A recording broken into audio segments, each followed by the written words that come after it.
New at 6, a blow to first responders who have 9/11 related illnesses. Funding for the World Trade Center health program was excluded from the federal budget Friday as Congress scrambled to avert a government shutdown. Lori Bordonaro spoke with firefighters from Lower Manhattan.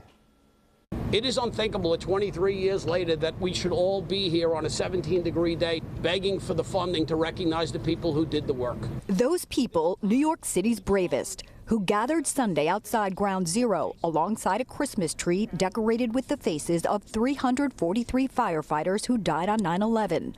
A reminder to Congress, the promise to never forget. Never forgetting involves them passing the bills that will continue to fund the health care for sick and dying first responders. On Friday, as Congress scrambled to prevent a government shutdown, funding to extend the World Trade Center health care program past 2027 was stripped from the budget. To see that Congress would cut this out of all the spending that is done in D.C.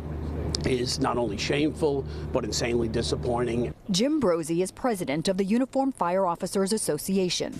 He says 130,000 people with 9/11 related illnesses rely on the program for financial aid, including his late father, Lieutenant Joe Brozzi, who died of cancer after being exposed to toxins at Ground Zero. To take that away from somebody, to say that you won't fund it after you know what you exposed us to, after you know the job that we did, is disingenuous. It is a failure of government. Senator Chuck Schumer released a statement saying, in part, Republicans must stand up for these heroes and pass 9/11 health funding once and for all when the new Congress begins. Governor Kathy Hochul adding in a tweet, "Get back into the Capitol and do your job."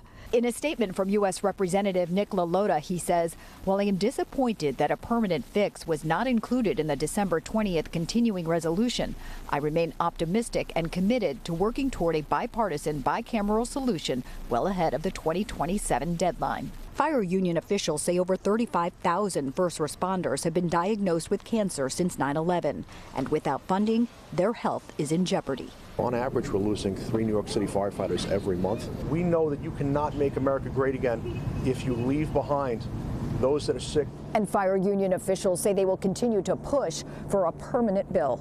In Lower Manhattan, Lori Bordonaro, CBS News, New York.